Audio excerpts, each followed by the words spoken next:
오늘 본문은 예수님이 지적하신 두 가지 잘못된 기도의 사례 중 한 부분에 관한 것입니다. 바로 전에 예수님은 외식하는 자와 같이 기도하지 말라고 말씀하셨습니다. 그들은 하나님께 기도하는 것이 아니라 사람에게 보이려는 목적으로 기도하는 사람들입니다.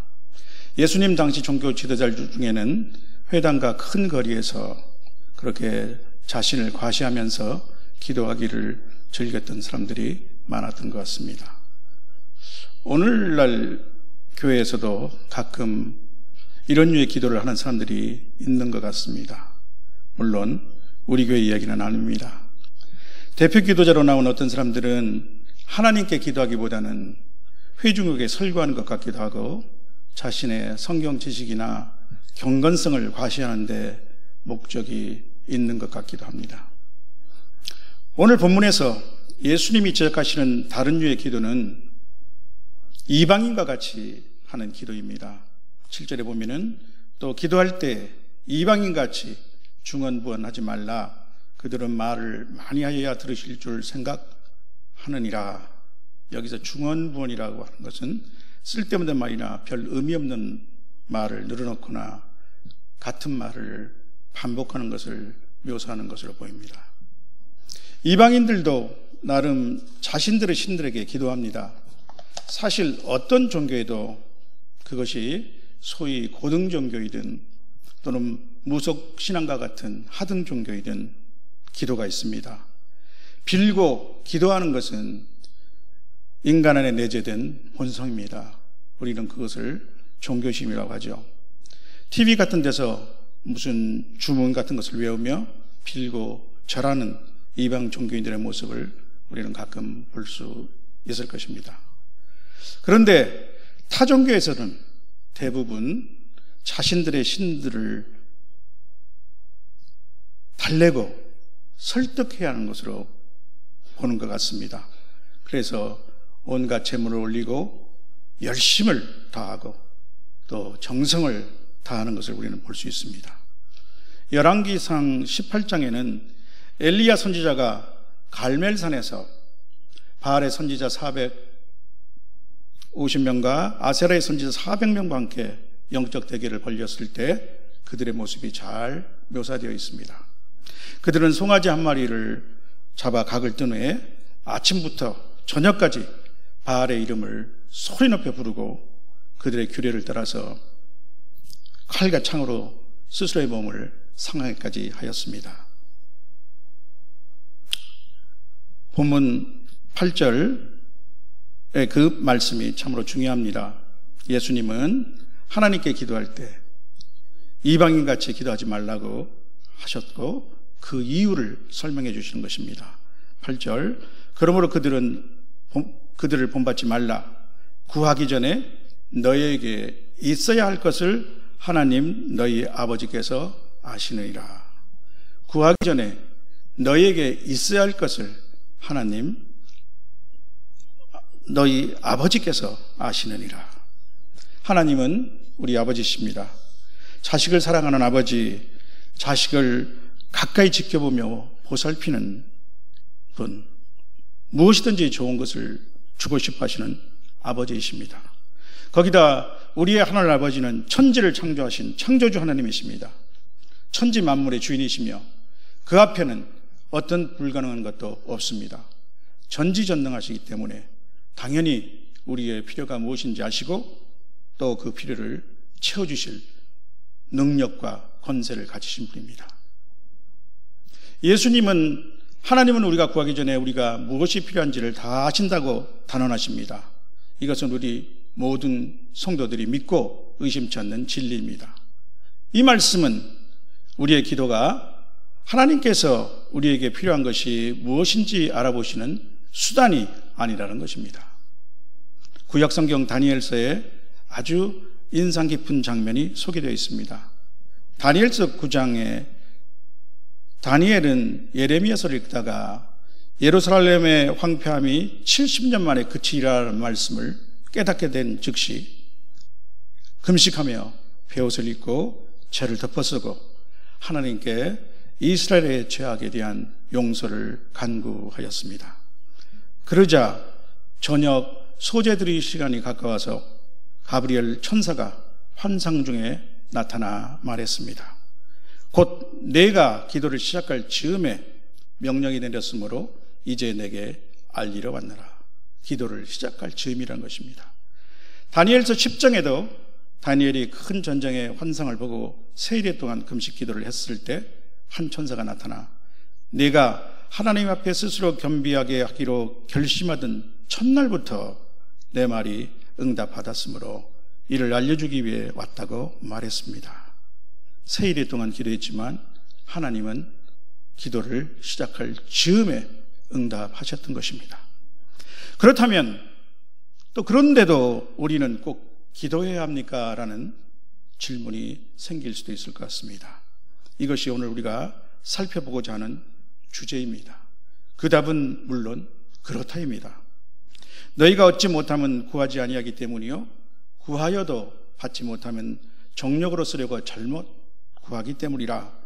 우리가 잘 알고 있는 야고보서 말씀이 바로 그 답이 될 것입니다. 에스겔서 36장에서도 하나님은 기도가 꼭 필요함을 말씀하셨습니다. 에스겔에게 하나님은 그간 황폐화되었던 이스라엘의 땅과 성읍들이 회복될 것이라 말씀하시고도 이렇게 말씀하셨습니다. 주 여호와께서 이같이 말씀하셨느니라. 그래도 이스라엘 족속이 이같이 자기들에게 이루어주기를 내게 구하여야 할지라. 그래도 내게 구하여야 할지라. 우리는 꼭 기도해야 합니까? 라는 질문은 이제 하나님은 왜 우리의 기도를 원하시는 것일까요? 라는 질문으로 바꿔볼 수도 있겠습니다. 하나님이 그때 좋은 것을 미리 아셔서 자녀들에게 주시면 좋지 않겠습니까? 그런데 왜 하나님은 우리가 먼저 기도하기를 원하시는 것일까요? 또 하나님은 왜 때로는 즉각 응답을 하시지 않으시는 것입니까? 그리고 우리가 계속 기도하기를 기다리고 바라보고 계시는 건가요? 사실 하나님께서는 우리의 기도가 없어도 많은 것을 거저주고 계십니다. 우리의 목숨부터 시작해서 하나님께서 우리에게 거저주신 것은 너무나도 많습니다.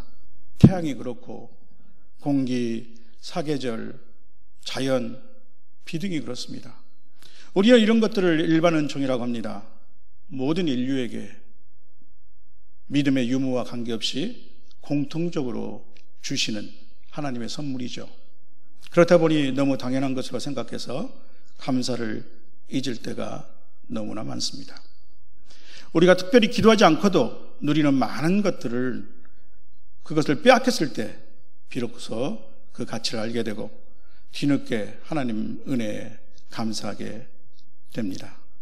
주변에 갑자기 질병으로 고생하시는 분들, 또 젊은 나이에 병사하거나 예기치 않은 사고를 당하는 사람들을 보게 될 때 우리는 비로소 내가 일상에서 누리는 삶의 그 소소한 것들이 당연한 것이 아니고 하나님의 은혜라는 것을 깊이 깨닫곤 합니다. 우리가 꼭 기도해야 하는 이유 또는 하나님께서 우리의 기도를 원하시는 이유에 대해서 저는 세 가지로 말씀을 드리고자 합니다. 첫째로 하나님은 우리와 더욱 긴밀하고 풍성한 관계를 맺기 원하시기 때문입니다. 기도는 하나님을 향한 성도의 믿음과 신뢰를 표현합니다. 그리고 그 믿음을 더욱 성장시키는 수단과 계기가 됩니다. 기도는 하나님과 기도자 사이에 깊고 긴밀한 소통입니다. 진심으로 기도할 때 우리는 하나님을 그저 관념적인 멀고 높은 어떤 존재가 아니라 또 다른 완전한 인격체로서 나와 관계하시는 분으로서 체험할 수 있게 됩니다. 하나님은 기도 속에서 우리의 진정한 아버지가 되십니다. 사랑이 많으시고 지혜로우시고 모든 문제를 해결해 주시고 필요를 채워주십니다. 기도 안에서 문제를 하나님 앞에 올려드리고 하나님의 이름을 간절히 부를 때 우리는 그를 신뢰할 뿐 아니라 그를 사랑하게 됩니다. 하나님은 이미 나를 아시고 자기 아들을 아끼지 아니하시고 주시기까지 나를 사랑하셨습니다. 나는 이제 기도를 통해 이 하나님을 더욱더 알아가고 하나님의 사랑을 느낄 수 있는 것입니다. 하나님은 때로는 기도의 응답을 늦추시기도 합니다. 물론 하나님의 때가 있겠지만 하나님은 성도의 기도의 그 과정도 소중히 여기시고 기뻐하시기 때문일 것입니다. 제게는 7살 초등학교 1학년짜리 손자가 하나 있습니다. 그런데 문제는 숫기가 조금 없는 것 같습니다. 가끔 저희 며느리가 애가 누굴 닮아서 그런지 알아보려는 듯 애 아빠의 어리실 모습이 어떻느냐고 질문을 하기도 합니다. 그런데 가만 보면 영락없이 저의 어릴 때 모습입니다. 물론 제가 예수 믿기 전이죠. 요새는 손자 만나기가 매우 어렵습니다. 그간 사는 집도 이사를 가서 거리가 멀어지고 또 이 아이도 보통 스케줄이 바쁜 것이 아닌데다가 그렇다고 제가 마음대로 불쑥 원할 때 그 집에 들릴 수 있는 것도 아니기 때문이죠. 그런데 어쩌다 만나게 되는 손자는 처음 얼마 동안에는 서먹서먹하는 것 같아서 참 할아버지로서 서운하기 짝이 없기도 합니다. 우리와 하나님 사이의 영적 친밀도가 그렇게 되어서는 안 되겠죠. 그런데 기도하시는 분들 중에는 하나님 아버지라고 부르는 것을 어려워해서 여호와 하나님이라고 부르는 사람들이 있는 것 같습니다. 아버지를 아버지라고 불러야 하지 않겠습니까? 구약시대에는 아브라함도 모세도 다윗도 하나님을 아버지라 부를 수 있는 사람은 없었습니다. 이제는 예수 그리스도로 말미암아 우리가 아들임으로 하나님이 그 아들의 영을 우리 마음 가운데 보내사 아빠 아버지라고 부르게 하셨다고 성경은 증언합니다. 또한 기도하고 나서 일어난 일은 하나님이 살아계시고 응답해 주심에 대한 놀라운 체험과 확신이 됩니다. 우리의 믿음은 그만큼 더욱 성장하고 하나님의 관계는 더욱 친숙하고 긴밀해지는 것이죠. 기도는 하나님과의 관계를 더욱 깊게 해주며 우리를 사랑하시는 하나님도 우리와의 교제를 인하여 기뻐하십니다. 둘째로 우리가 꼭 기도해야 하는 이유는 하나님은 기도를 통하여 우리를 하나님의 사역에 동참시키기를 원하시기 때문입니다. 하나님은 특히 영혼 구원과 하나님 나라의 확장을 위해 우리의 기도를 사용하십니다. 피조물 중 하나님의 형상대로 지음을 받은 우리만이 할 수 있는 특권입니다. 우리 주님은 이렇게 말씀하셨습니다. 진실로 다시 너희에게 이르노니 너희 중에 두 사람이 땅에서 합심하여 무엇이든지 구하면 하늘에 계신 내 아버지께서 그들을 위하여 이루게 하시리라. 두세 사람이 내 이름으로 모인 곳에는 나도 그들 중에 있느니라. 이 땅에서 드리는 우리의 합심 기도는 큰 위력을 발휘합니다. 하늘에 계신 아버지께서 이루어지게 하시고 우리 주님께서 우리와 함께 하시기 됩니다. 하나님은 선한 뜻을 갖고 계시고 반드시 당신의 뜻을 이루어 나가십니다. 그런데 하나님은 우리가 기도를 통하여 하나님의 동역자가 되기를 원하십니다. 마치 우리 없이, 우리의 기도 없이 홀로는 하시지 않기로 스스로 제안하신 것 같기도 합니다. 성경은 이렇게 말씀하고 있습니다. 너희 안에서 일하시는 이는 하나님이시니 자신의 기쁘신 뜻을 위하여 너희가 소원도 갖고 일하기도 하시나니 빌립보서 2장 13절 말씀인데 제가 일부는 원어를 참고해서 조금 고쳤습니다. 이 하나님이 사용하시는 자는 하나님의 기쁘신 뜻을 위하여 소원하며 기도하며 그리고 일합니다. 마지막 세 번째로 우리가 기도해야 하는 이유는 이 땅에서 우리는 아직 영적인 전쟁 가운데 있기 때문입니다. 우리의 씨름은 혈과 육을 상대하는 것이 아니요 통치자들과 권세들과 이 어둠의 세상 주관자들과 하늘에 있는 악의 영들을 상대하는 것입니다. 따라서 우리의 힘으로 되지 아니하며 능력으로 되지 아니하고 오직 나의 영, 즉 하나님의 영으로 되는 영역이 있습니다. 우리가 당면하는 많은 문제의 배후에는 마귀나 악의 영들이 있습니다. 우리 현대인의 육체적 질병만 봐도 대부분은 신경성, 곧 마음이나 정신의 문제라고 하지 않습니까? 마귀는 우리 영혼을 어떻게 하든지 도둑질하고 죽이고 멸망시키려 하려고 하기 때문에 그렇습니다. 마가복음 9장에 귀신 들린 아이에게 귀신을 쫓아내지 못해서 쩔쩔매던 제자들에게 주님께서 하신 말씀이 무엇입니까? 기도 외에는 다른 것으로는 이런 종류가 나갈 수 없느니라. 영적 싸움에서 기도는 강력한 폭발력을 가진 필수 무기입니다. 마귀는 기도하는 자에게 굴복하고 물러나갑니다. 성령의 능력만이 마귀를 대적하고 이길 수 있습니다.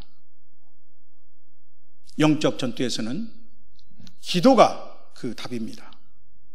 예수 그리스도는 이 땅에 오셔서 십자가 죽음을 통해 죽음의 세력 잡은 자, 곧 마귀를 멸하셨습니다. 하나님은 우리를 흑암의 권세에서 건져내사 그의 사랑의 아들의 나라로 옮기셨습니다. 그러나 이 세상에 하나님의 나라는 이미 왔지만 아직 완성된 것은 아닙니다. 아직도 흑암의 세력에 사로잡혀 있는 많은 사람들을 우리는 주변에서 봅니다. 또 마귀는 성도들에게도 호시탐탐 미혹의 덫을 놓습니다. 베드로 사도는 근신하라, 깨어라, 너희 대적 마귀가 우는 사자와 같이 두루다니며 삼킬 자를 찾는다라고 말씀하셨습니다. 기도하는 성도, 기도하는 교회만이 마귀를 대적할 수 있습니다. 영적 전투에서 승리할 수 있습니다. 하나님의 나라는 오직 기도로 확장됩니다. 모든 영적인 일은 기도로 시작합니다. 기도하지 않는 성도와 교회는 지휘부와 통신이 끊어진 병사나 부대와 같습니다. 그들은 작전을 수행할 수 없는 낙오자나 패잔병일 뿐입니다. 성도 여러분, 이제 오늘의 말씀을 정리해 보겠습니다. 하나님은 우리가 구하기 전에 우리에게 있어야 할 것을 이미 아십니다. 그런데도 우리는 꼭 기도해야 합니까? 이 질문에 대한 답은 그렇다입니다. 하나님이 우리의 기도를 원하시기 때문입니다. 하나님이 우리의 기도를 원하시는 이유를 세 가지로 알아보았습니다. 첫째로 우리는 기도를 통해서 하나님과 긴밀하고 풍성한 관계를 누릴 수 있기 때문입니다. 기도는 하나님과 성도의 영적 소통 수단입니다. 태아와 산모를 연결해주는 영적 탯줄입니다. 두 번째로 우리는 기도를 통하여 하나님의 사역에 동참할 수 있습니다. 하나님은 기도하는 사람을 통해 행동하십니다. 기도자는 이 땅에서 하나님의 나라를 확장하는 하나님의 동역자입니다. 세 번째로 영적 전투에서 기도는 필수 수단입니다. 오직 성령의 능력으로 마귀를 대적하고 쫓아낼 수 있습니다. 사랑하는 성도 여러분, 기도에 관한 말씀을 드리면서 꼭 잊지 말아야 할 것이 있다고 저는 생각합니다. 우리는 예수 그리스도의 사역과 당부와 그 모범을 잊어서는 안 될 것입니다. 예수 그리스도는 자신의 몸으로 우리로 하여금 바로 하나님께 나아가는 새롭고 산 길이 되셨습니다. 이 땅에서 예수님의 중요한 사역의 모습은 기도하시는 분이셨습니다. 지금도 예수 그리스도는 하나님 보좌 우편에서 우리의 기도를 중보해 주십니다. 예수님은 잡히기 시기 전날 밤에 제자들에게 여러 번 예수님의 이름으로 아버지께 구할 것을 당부하셨습니다. 요한복음 15장, 16장, 17장을 통해서 예수님의 간곡한 당부가 우리를 위해 기록되어 있습니다. 우리의 기도를 하나님께서 응답해 주시는 이유는 예수님의 이름으로 드리는 기도이기 때문입니다. 그런데 예수님의 이름으로 기도드린다는 것은 마지막에 예수님의 이름으로 기도드립니다로 마치는 기도의 공식을 의미하는 것이 아닙니다. 실제로 성경에 기록된 여러 기도 중에 이 구절로 끝나는 예는 하나도 없습니다. 그렇다면 그 의미는 무엇일까요? 그것은 예수님의 인격에 부합하고 예수님의 뜻을 따라 기도한다는 것을 의미합니다. 또한 예수님께서 인정하시고 권세를 주신 기도라는 뜻입니다. 그것은 예수님이 성령으로 우리 안에 오셔서 내 마음을 지배하고 내 생각을 지배하며 내 입술을 통해서 아버지께 기도하시는 것입니다. 따라서 진정으로 예수님 이름으로 기도하는 사람은 점점 예수님의 마음을 알게 되고 예수님의 인격을 닮아가게 됩니다. 어제 새벽인가요? 담임 목사님이 말씀하셨던 예수님을 믿기 전에 목사님의 어머니를 당혹하게 하셨던 매일 새벽 기도를 다녀오는 길에 남의 밭에 들어가 거리낌 없이 농작물을 따가는 이웃 집사님의 모습과는 거리가 멉니다. 엄청나게 기도 많이 하는 사람들 중에 특히 기도의 능력이 있다고 자랑하는 사람들 중에는 간혹 예수님의 인격이 드러나지 않는 사람들이 있죠. 저희 집사람이 들으면 그게 바로 당신이야 할지 모르겠네요. 그리고 가장 좋은 기도 방법은 지금 기도하는 것입니다. 예수님도 이 땅에서 수시로 기도하셨습니다. 우리는 그분의 본을 따라야 합니다. 바울 사도들도 쉬지 말고 기도하라고 당부하셨습니다. 사무엘은 너희를 위하여 기도하기를 싫은 죄를 여호와 앞에서 결단코 범하지 않으리라고 다짐했습니다. 사랑하는 성도 여러분, 우리에게 기도하지 않으면 안 될 제목이 있는 것은 사실은 진정한 영적 유익입니다. 중보기도의 짐을 지는 것, 그것은 그 기도에 함께 하시는 예수님의 숨결과 체온을 느끼게 되는 것입니다. 이라는 의미에서 올해로 31년차 되는 우리 교회의 천사기도 운동, 그 릴레이 기도에 동참한 것은 우리 주사랑 성도들이 누리는 특권입니다.